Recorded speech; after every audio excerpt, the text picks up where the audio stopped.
നമ്മുടെ മറ്റൊരു വീഡിയോയിലേക്ക് എല്ലാവർക്കും സ്വാഗതം. അപ്പോൾ ഇന്നത്തെ വീഡിയോ എന്ന് വെച്ചാൽ ഒരു യാത്ര പോയാണ്.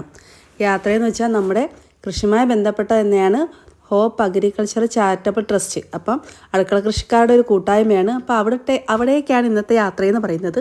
കോട്ടയത്താണ്. അപ്പോൾ രാവിലെ 5:30 തന്നെ ഞങ്ങൾ റെയിൽവേ സ്റ്റേഷനിൽ എത്തി. കൊല്ലത്തു നിന്നാണ് തിരിക്കുന്നത്. അപ്പോഴാണ് നമ്മുടെ വന്ദേ ഭാരത് പോകുന്നത് കണ്ടത്. അപ്പോൾ ദൂരെ എന്നൊക്കെ കണ്ടിട്ടുള്ളൂ, ആദ്യമായിട്ടാണ് ഇത്ര അടുത്തുനിന്ന് കണ്ടത്. അപ്പോൾ എല്ലാവരും നല്ല VIP പവറിലിരിക്കുകയാണ്. VIPകളാണല്ലോ അതിലല്ലേ, എങ്കിലും നമുക്കും ഒരു ദിവസം ഒന്ന് കയറണമെന്നൊരു ആഗ്രഹമുണ്ട് കേട്ടോ. നല്ല രസമുണ്ട്, കാണാനും നല്ല ഭംഗിയുണ്ട്. അതിനകത്ത് നിന്ന് യാത്ര ചെയ്യാനും നല്ല സുഖമാണെന്ന് ചെയ്യുന്നവർ പറയുന്നുണ്ട്. രാവിലെ തന്നെ ഞങ്ങൾ സ്റ്റേഷനിലെത്തി. 6:30ക്കാണ് നമ്മുടെ ട്രെയിൻ. ബുക്ക് ചെയ്തിട്ടൊന്നുമില്ല. എനിക്ക് ലീവ് കിട്ടുമെന്ന് ഡൗട്ടായിരുന്നു. കാരണം നമ്മൾ ഇപ്പം അങ്ങോട്ട് കയറിയതല്ലേ ഉള്ളൂ ജോലിക്ക്. ഞാൻ ചേച്ചിയുടെ ചോദിച്ചു, ചേച്ചി എനിക്ക് ലീവ് തന്നു. അതിനുശേഷം ട്രെയിൻ ടിക്കറ്റ് ബുക്ക് ചെയ്യാനൊന്നും ഒത്തില്ല. പിന്നെ നേരെ ടിക്കറ്റ് എടുത്ത് വേണാട് എക്സ്പ്രസ്സിലാണ് രാവിലത്തെ 6:30 കോട്ടയത്തോട്ട് തിരിച്ചത്. തിരിക്കുന്നതിന് മുന്നേ രാവിലെ അവിടെ നിന്ന് ഒരു ചായ കുടിച്ചു കേട്ടോ. വാട്ട ചായയാണ്. പാലൊന്നുമില്ല, വെള്ളത്തിനകത്ത് ഇച്ചിരി തേയിലയും കുറച്ച് പാലും ഒരു ഇച്ചിരി പഞ്ചസാരയൊക്കെ ഇട്ട്. നമുക്ക് രാവിലെ ഈ ചായ കുടി എന്നൊക്കെ പറയുന്ന പദമുള്ളതല്ലേ, അതുകൊണ്ട് ആ പദം മുടക്കിയില്ല. ഇനിയിപ്പോൾ അത് കുടിക്കാതെ തലവേദന വരണ്ടല്ലേ. നേരെ കോട്ടയത്തെത്തി. കോട്ടയത്ത് ലിഫ്റ്റിലെ കാഴ്ചയാണ്. ലിഫ്റ്റല്ല, നമ്മുടെ എസ്കലേറ്റർ എന്ന് വെച്ചാൽ ഒരെണ്ണം വർക്ക് ചെയ്യുന്നില്ല. എനിക്കാണെങ്കിൽ പണ്ടാരത്തിൽ കയറാൻ പേടിയാണ്, അതുകൊണ്ട് എനിക്ക് സന്തോഷമായി. ലിഫ്റ്റ് ഇറങ്ങി. ലിഫ്റ്റല്ല, എക്സലേറ്റർ താണ്ടോ, ഒരെണ്ണം വർക്ക് ചെയ്യുന്നില്ല. അപ്പോൾ അവിടെ നിന്ന് അവർ പറഞ്ഞ് തൊട്ട് മുന്നേ അവിടെ ഒരാൾ വീണ്, അങ്ങനെ അത് ഓഫ് ചെയ്തിട്ടിരിക്കുകയാണെന്ന് പറഞ്ഞ്. പിന്നെ എൻ്റെ കൂടെ 3 പിള്ളേരുണ്ട്. എൻ്റെ 2 പിള്ളേരും എൻ്റെ ചേച്ചിയുടെ മോളും ഉണ്ട്. ഇവളുമാർ 3 കൂടി അതിനകത്തോട്ട് കയറി ഒന്ന് കളിയായി. കാരണം മേലോട്ട് പോകുന്ന വർക്ക് ചെയ്യുന്നുണ്ടല്ലോ, മറ്റേതാണല്ലോ ഓഫ് ചെയ്തിട്ടിരിക്കുന്നത്. മേലോട്ട് പോകുന്നു. പിന്നെ താഴെ സ്റ്റെപ്പ് ഇറങ്ങി വന്ന് കുറച്ച് നേരം പിള്ളേർ കുറച്ച് ലോകമായിരുന്നു. അവർ കുറച്ച് നേരം നിന്ന് കളിച്ച്. കാണാൻ നല്ല രസമുണ്ട് കണ്ടോ, ഇറങ്ങി വരുന്ന നോക്കി. അപ്പം ഞാൻ പോകുന്ന യാത്രയുടെ കാര്യം എന്ന് വെച്ചാൽ നമ്മുടെ അടുക്കള കൃഷിക്കാരുടെ ഒരു കർഷക കൂട്ടായ്മയാണ്. എല്ലാ വർഷവും നടത്തുന്നതാണ്. അപ്പം നമുക്കൊരു ആദരവുണ്ട്. എനിക്ക് മാത്രമല്ല, അടുക്കള കൃഷി ചെയ്യുന്നവർക്ക് എല്ലാവർക്കും ആദരവുണ്ട്. ഇതിൻ്റെ തലവൻ എന്ന് പറയുന്നത് നമ്മുടെ ബാപ്പുട്ടിക്കാണ്. അപ്പം പുള്ളിക്കാരനാണ് നമുക്ക് ആദരവ് തരുന്നത്. ഓരോ വർഷവും നമുക്ക് കൃഷി ചെയ്യാനുള്ള ഒരു പ്രോത്സാഹനം തന്നെയാണ് ഈ അവാർഡ് എന്ന് പറയുന്നത്. അപ്പോൾ നമുക്കത് പോകുന്നതും കാര്യവും അതൊന്നും അല്ല. നമുക്കത് എത്ര തിരക്കുണ്ടെങ്കിലും ഞങ്ങളവിടെ എത്താൻ നോക്കും. കാരണം നമ്മുടെ ഈ തിരക്ക് പിടിച്ച ഈ ടെൻഷൻ പിടിച്ച ജീവിതത്തിനിടയ്ക്ക് നമുക്ക് കിട്ടുന്ന ഇതുപോലെയാണ് വല്ലപ്പോഴും അവസരങ്ങളൊക്കെ കിട്ടുന്നത്. അപ്പോൾ അതൊരിക്കലും പാഴാക്കാറില്ല. അത് മാത്രമല്ല, കേരളത്തിൽ എല്ലാ ജില്ലയിലെ ആളുകളും, അതുപോലെ തന്നെ മസ്കറ്റ്, അബുദാബി, പിന്നെ ബാംഗ്ലൂർ, അവിടെ നിന്നുള്ള ആളുകളെല്ലാവരും വന്ന് ഒത്തുകൂടും. നമ്മൾ എത്ര വർഷമായിട്ടുള്ള കൂട്ടാന്നറിയാം. പ്രത്യേകിച്ച് ഇവരെല്ലാം കണ്ട് ആ സൗഹൃദം ഒന്ന് പുതുക്കണം. അതിനും കൂടി വേണ്ടി മാത്രമാണ് നമ്മൾ ഈ യാത്ര പോകുന്നത്. നേരെ അവിടെ ചെന്നിറങ്ങി, റെയിൽവേ സ്റ്റേഷനിൽ ഇറങ്ങി. അവിടെ വെച്ച് നമ്മൾ സുഹൃത്തുക്കളെ കണ്ടുമുട്ടി. പിന്നെ അവിടെ പൊറോട്ടയുള്ളായിരുന്നു കഴിക്കാൻ, വേറെ ഒന്നുമില്ലായിരുന്നു. കാരണം ആളുകളെല്ലാം കഴിച്ച് ചപ്പാത്തിയൊക്കെ കഴിച്ച് തീർന്നു കേട്ടോ. പൊറോട്ട എന്ന് പറഞ്ഞാൽ നിങ്ങൾ വലിപ്പം കണ്ടില്ലേ, ഒരു പ്ലേറ്റിൻ്റെ അത്രയും ഒരെണ്ണം കഴിക്കുമ്പോൾ തന്നെ വയറ് നന്ദി. അതുകൊണ്ട് ഉച്ചക്കത്തെ ഭക്ഷണം കഴിച്ചില്ല കേട്ടോ. വയറ് നല്ല ഗ്യാസ് എറിയുന്നതുകൊണ്ട് ഉച്ചക്കത്തെ ഭക്ഷണം കഴിച്ചില്ല. രാവിലെ പൊറോട്ടയെ തന്നെ ഒതുക്കി. പിന്നെ നമ്മൾ കയറുമ്പോൾ തന്നെ നമ്മുടെ കൂട്ടായ്മയിലെ ആളുകൾ മൊത്തവും, കൂട്ടായ്മ എന്ന് പറഞ്ഞപ്പോൾ തന്നെ നമ്മൾ ബന്ധുക്കൾ, നമ്മുടെ സ്വന്തക്കാർ, നമ്മുടെ സ്വന്തം എന്ന് തന്നെ പറയാം. ആ ഫോട്ടോ എടുക്കുന്ന ആളാണ് സിമി ചാച്ചി.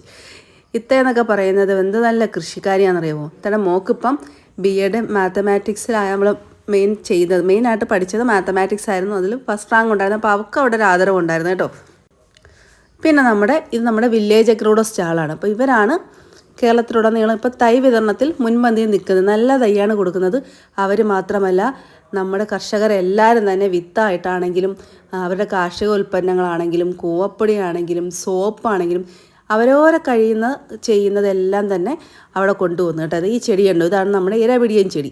അത് ആ ബോട്ടിൽ ഉൾപ്പെടെ ഇത്രയും 700 രൂപയായിരുന്നു. എനിക്ക് പക്ഷേ അതിന് കുഞ്ഞ് തൈയൊക്കെ മേടിക്കണമെന്നുണ്ടായിരുന്നു. പക്ഷേ എങ്ങനെ കൊണ്ടുപോകാൻ, നമ്മൾ ട്രെയിനിൽ പിള്ളേരൊക്കെ ആയിട്ട് വരുമ്പോൾ നമുക്കത് കൊണ്ടുപോകാനുള്ള ബുദ്ധിമുട്ടുണ്ട്. ഇത് നമ്മുടെ പ്രിൻസ് ചേട്ടൻ, ഞങ്ങളുടെ കൊല്ലത്തിൻ്റെ സ്വന്തം പ്രിൻസ് ചേട്ടനാണ്. ചേട്ടൻ കുറേ വിത്തുകൾ, നാടൻ വിത്തും നാടനല്ലാത്ത വിത്തുകളെല്ലാം നല്ല ഇനം വിത്തുകൾ കൊണ്ടുവന്ന് നമ്മുടെ തവണ ഇവരെല്ലാവരും വരുന്ന കേട്ടോ. ഈ ഇരിക്കുന്ന ആളുകളെല്ലാവരും എല്ലാ തവണയും ഇങ്ങനെ കച്ചവടത്തിനൊക്കെ വരുന്നതാണ്. നമ്മുടെ സ്വന്തക്കാരന്. അപ്പം നമ്മളവർക്ക് വാങ്ങിക്കാതിരിക്കാൻ പറ്റില്ല, നമ്മൾ വാങ്ങിക്കുകയും ചെയ്യും. അവർക്കതൊരു സഹായമല്ലേ. അതുപോലെ നമുക്കും നല്ലല്ലേ, കാരണം നല്ല സാധനമല്ലേ നമുക്ക് അവരെയും തരുന്നത്. പിന്നെ ഇവരുടെ ഒരു പിച്ചാത്തിയുടെ ശേഖരണമാണ് ഏറ്റവും നല്ല സാധനമെന്ന് പറയാം കേട്ടോ. കഴിഞ്ഞ പ്രാവശ്യം ഞാൻ വാങ്ങിച്ചായിരുന്നു. നല്ല മൂർച്ചയുള്ള പിച്ചാത്തിയാണ്. പിന്നെ അതുപോലെ നമ്മുടെ കോസ്മെറ്റിക് ഐറ്റംസ് എല്ലാം അവരുണ്ടാക്കുന്നതാണ്. ലിപ് ബാമൊക്കെ ഉണ്ടല്ലേ, അതൊക്കെ ബീട്രൂട്ടിൻ്റെ പൊടിയിൽ നിന്നൊക്കെ ഉണ്ടാക്കുന്നത്. അതൊക്കെ ഒരു കെമിക്കലും ചേരാത്ത എല്ലാം നല്ല ജൈവോൽപ്പന്നങ്ങൾ തന്നെയാണ് അവിടെ ഇരിക്കുന്നതെന്ന് പറയുന്നത്. ഇത് സോപ്പാണെങ്കിലും കറ്റാർവാഴയാണെങ്കിലും രക്തചന്ദനം അങ്ങനെയുള്ളതൊക്കെ കൊണ്ട് നിർമ്മിച്ച സോപ്പ്. പിന്നെ ഉണ്ട് ഇത് കണ്ട് നമ്മുടെ ഉരുക്ക് വെളിച്ചെണ്ണ. പിന്നെ ഈ പുള്ളിക്കാരൻ എന്ന് പറഞ്ഞാൽ വാം, നമ്മുടെ വേരിന്, ചെടിയുടെ വേര് പിടിക്കാൻ ഏറ്റവും നല്ല ഒന്നാണ് വാമെന്ന് പറയുന്നത്. പക്ഷെ അതൊക്കെ വാങ്ങിച്ചുകൊണ്ട് പോകുന്നത് എങ്ങനെ 1 കിലോ ഒക്കെ മേടിച്ചാൽ നമ്മൾ കൊണ്ടുപോകാനൊക്കെ ബുദ്ധിമുട്ടാണ്. പിന്നെ ഇതെന്ന് പറയുമ്പോൾ മാരാൻ പുലികളാട്ടോ. തമിഴ്നാട്ടിലെ ബെടാ പുലികളാണ് ഈ കാണുന്ന ഈ കൊട്ടയ്ക്കാതിരിക്കുന്ന വിത്തെന്ന് പറയുന്നത്. അവരെന്ന് പറഞ്ഞാൽ നാടൻ വിത്തിൻ്റെ വൻ ശേഖരണമുള്ള നാടെന്ന് വെച്ചാൽ തക്കാളി, മുളക്, വഴുതനങ്ങ വെറൈറ്റി.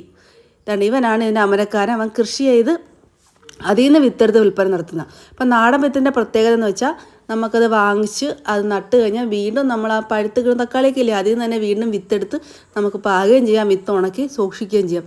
അവൻ്റെ ഒരു 10-50 വെറൈറ്റി തക്കാളിയുണ്ട്. കുറേയൊക്കെ ഞങ്ങൾ കഴിഞ്ഞ പ്രാവശ്യം വാങ്ങിച്ച് കുറച്ചൊക്കെ നട്ടായിരുന്നു, ബാക്കിയൊക്കെ നടാൻ പറ്റില്ല. നട്ടതൊക്കെ എനിക്ക് കുറച്ച് വെറൈറ്റി കിട്ടി കേട്ടോ. പിന്നീടും അത് നിൽക്കുന്നതിൻ്റെ കെട്ടിയവനാണ് എല്ലാ വെറൈറ്റിയും പറക്കിയെടുത്തത്. ഇതുണ്ട് മത്തൻ കണ്ടോ. മത്തൻ എന്ന് വെച്ചാൽ നമ്മുടെ മഞ്ഞ മത്തൻ 3 കിലോ വരെ വെയിറ്റ് വെക്കുന്ന മഞ്ഞ മത്തനാണ് ആ കണ്ടത്. അവൻ്റെ നിന്ന് കുറേ വിത്തുകളൊക്കെ ഞങ്ങൾ വാങ്ങിച്ച്. ഇത് നമ്മുടെ വില്ലേജ് ഒക്കെയുടെ അമരക്കാരനാണ്. പുള്ളിക്കാരനാണ് ഇത് മൊത്തം കൊണ്ടുവന്നത്. അവർക്ക് 3-4 വണ്ടികളുണ്ട്.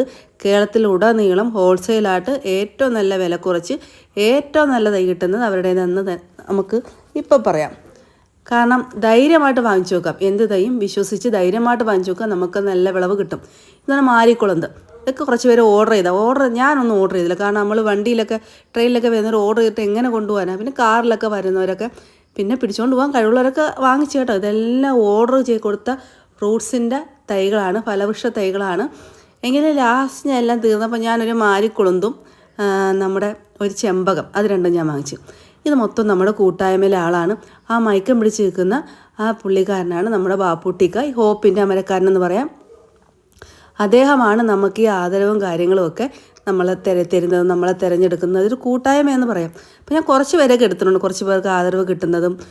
അതുപോലെ തന്നെ നമ്മൾ ഒരുപാട് പേർക്ക് പല ഇനത്തിൽ പൂക്കൃഷി ചെയ്യുന്നവർക്കാണെങ്കിലും സംരംഭകർക്കാണെങ്കിലും അടുക്കള കൃഷി ചെയ്യുന്നവർക്ക്, ടെറസ് കൃഷി ചെയ്യുന്നവർക്ക്, മസ്കറ്റിൽ കൃഷി ചെയ്യുന്ന കൃഷി കൂട്ടായ്മ, അങ്ങനെ എനിക്ക് എന്ന് വേണ്ട എല്ലാവർക്കും പ്രത്യേക ഇനത്തിലാണ് ഓരോ ആദരവും തന്നത്. നമുക്കൊരു സന്തോഷമല്ലേ. നമുക്ക് ഓരോ വർഷവും ഇതൊക്കെ കിട്ടും തോറും നമുക്ക് കൃഷിയുള്ള പ്രോത്സാഹനമാണ് ഇത് ഓരോന്നും ഇങ്ങനെ തരുന്ന ആദരവെന്ന് പറയുന്നത്. പിന്നെ അത് ആ നിൽക്കുന്ന ആ ട്രോഫി ഇരുന്ന മനുഷ്യനുണ്ട്, അതാണ് പത്മശ്രീ ചെറുവയൽ രാമേട്ടൻ. അപ്പം പുള്ളിക്കാരെന്ന് വെച്ചാൽ നമ്മുടെ രാജ്യം പത്മശ്രീ നൽകി ആദരിച്ച വ്യക്തിയാണ്. ഒരുപാട് നാടൻ നെൽവിത്തുകളുടെ ശേഖരണം പുള്ളിയുടെ കയ്യിലുണ്ട്. ഏറ്റവും നല്ല കർഷകനെന്ന് നമുക്ക് പുള്ളിയെ വിളിക്കാം. പുള്ളിയുടെ എന്നൊക്കെ വാങ്ങിക്കണമെങ്കിൽ തന്നെ നമുക്ക് എന്തുമാത്രം അനുഗ്രഹം ഉണ്ടായിട്ടായിരിക്കും അത് അങ്ങനെയൊക്കെ നമുക്ക് പുള്ളിയുടെ നിന്ന് വാങ്ങിക്കാനൊരു ഒരു ഭാഗ്യം ഉണ്ടാകുന്നത്. പിന്നെ ഇത് മൊത്തം നമ്മുടെ ഫ്രണ്ട്സാണ്, എല്ലാവരും നമ്മുടെ ഫ്രണ്ട്സാണ്. എല്ലാവരും അവാർഡ് വാങ്ങിക്കാൻ നിൽക്കുകയാണ്. പിന്നെയെന്ന് വെച്ചാൽ ഒരു പ്രസംഗം കുറച്ചുകൂടെ നീണ്ടുപോയി. കുറച്ചുകൂടെ ഈ തിരക്കിൻ്റെ ഇടയ്ക്ക് കുറച്ചുകൂടെ ഒന്ന് ലളിതമാക്കാമായിരുന്നു. നമ്മൾ ഓരോ തവണയും പ്രശ്നങ്ങൾ പരിഹരിച്ച് ഓരോ തവണയും അടുത്ത തവണയും നമ്മൾ വീട്ടിൽ നന്നായിട്ട് ആണ് നടത്തിക്കൊണ്ടിരിക്കുന്നത്. അതുപോലെ തന്നെ ഇത്തവണത്തെ പോരായ്മയൊക്കെ പരിഹരിച്ച് അടുത്ത തവണ മീറ്റിംഗ് ഗംഭീരമാവുമെന്ന് തന്നെയാണ് എനിക്ക് ഉറപ്പാണ്. ഇപ്പോൾ പുള്ളിക്കാരനാണ് ഓരോരുത്തർക്കും ട്രോഫിയും കാര്യങ്ങളൊക്കെ വിതരണം ചെയ്ത്. കൂട്ടത്തിൽ എനിക്ക് ഒരെണ്ണം കിട്ടിയായിരുന്നു, ഒരു ആദരവ് കിട്ടിയായിരുന്നു. അപ്പം ഇന്നത്തെ നമ്മുടെ വീഡിയോ ഇത്രയേ ഉള്ളൂ. ഒരുപാട് സന്തോഷം തന്നൊരു ദിവസമായിരുന്നു പറയാം. അപ്പോൾ അടുത്ത വീഡിയോ കാണുന്നവരെ ബൈ.